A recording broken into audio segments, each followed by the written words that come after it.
Welcome to another episode of Mindset Mondays. Today is Principle 4 of Think and Grow Rich.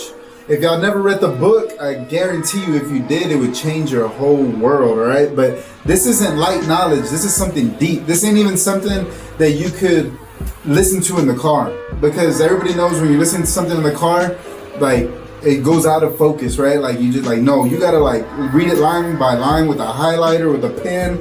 This knowledge is deep, okay?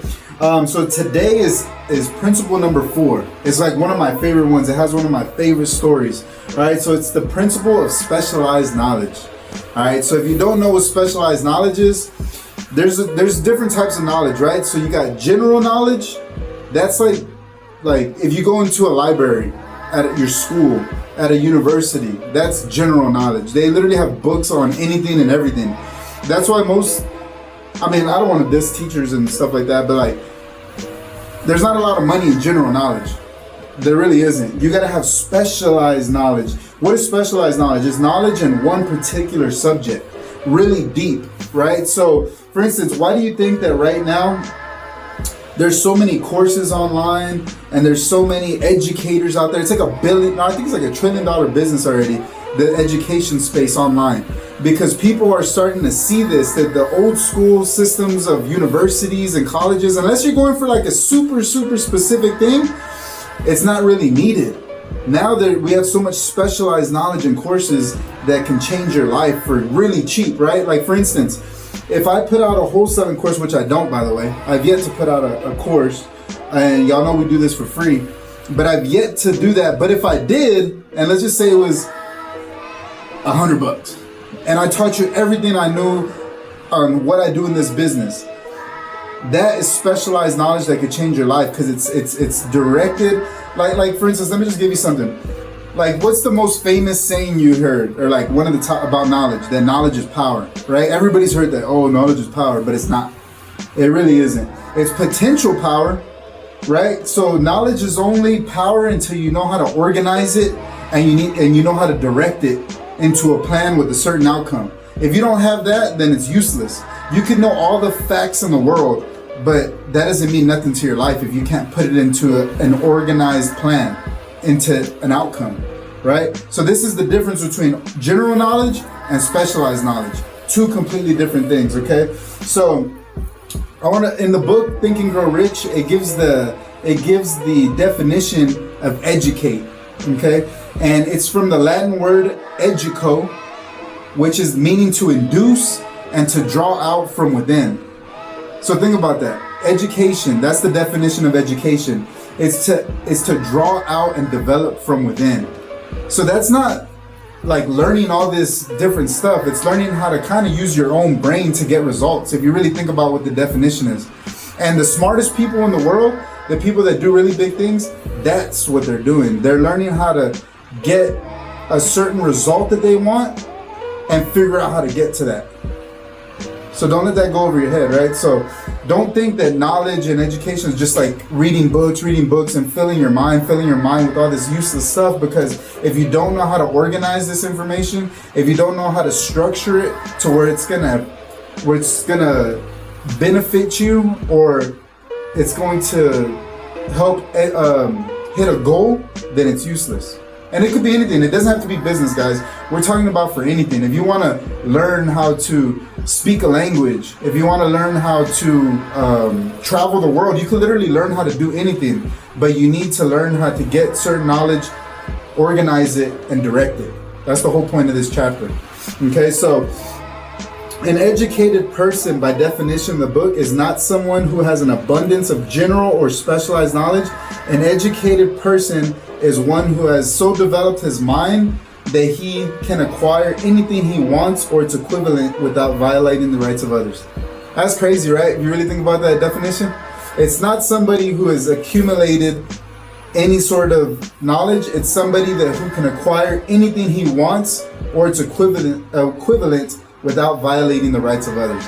Think about that definition. I love that. So there's a famous story in here of the story of Henry Ford, right? So the story of Henry Ford is amazing, right? He didn't have a lot of education. He didn't come from wealth or nothing like that. but he changed the world as we know it with automobiles, right? He didn't invent the car, but he made it accessible to the like normal people. He made the price cheap so that everybody can afford it, right?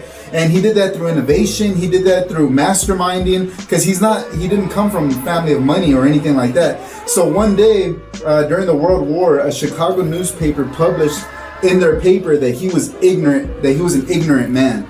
Okay, so being a super wealthy man, he was like, man, what? Like, you can't just say I'm ignorant. You know what I mean? So he sued them and he took them to court. And in the trial, the newspaper attorneys were trying to prove that besides knowing specialized knowledge in automobiles, that besides that, he was mostly ignorant. And he was asked questions like, who was Benedict Arnold? He was asked questions like, how many soldiers did the British send over to America in the rebellion of 1776? Like, anybody watching this, do y'all know the answer to that? I mean, I know I don't know the answer to that. It's like useless information, right? And so finally, after becoming tired of this line of questioning, he told the lawyer, look, if I really want to answer these foolish questions that you're sending me, or any other questions that you're about to ask me, let me remind you that I have a row of electric buttons on my desk, and by pushing the right button, I can summon to my aid men who can answer any question I desire to ask concerning my business, in which I devote most of my life to.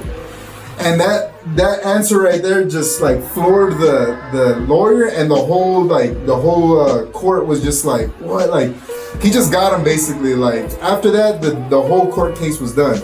Like, this dude hasn't made so much that he has a row of buttons on his desk that he can push and get any answer he wants concerning his business. And it's like, does that sound like an ignorant man? Like, that's crazy. You know, he can get any answer that he wants. And so he tells him, so now will you tell me why I should clutter up my mind with general knowledge for the purpose of being able to answer questions when I have men around me who can supply any knowledge that I require? And I love that story so much. So basically, well, he won the case easy after this.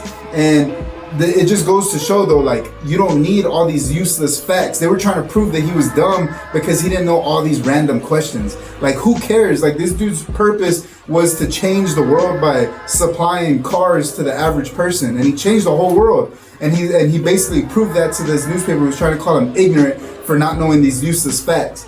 And he won that, and that just goes to show the difference between this general knowledge, which people think makes you smart, versus specialized knowledge.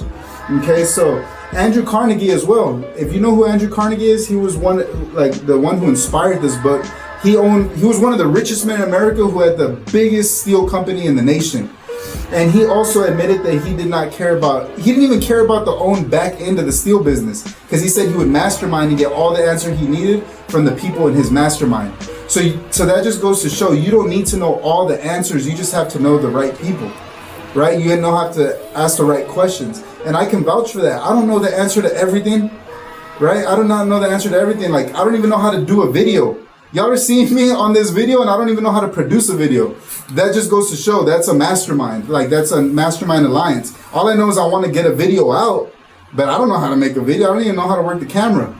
You know what I mean? But that just goes to show that, like, how these guys think. That is using the mastermind principle. All right, guys. So that just goes to show, I just wanted to give y'all's attention to the fact that there's different types of knowledge, and that a specialized knowledge can change your whole career. It could change your whole life. Okay, so start looking into it. And if you haven't read this book, the reason that I'm reviewing it and doing all the principles is because I believe in these principles so much and what they've done for me in my life that I want to give it back to y'all and just bring it to your attention. It's up to you if you want to read it or not, but I guarantee you these principles, if you study them and put them into action, can change your life. All right, guys, I hope y'all like this video. And until the next one, I'll see y'all then. Stay close. Bam.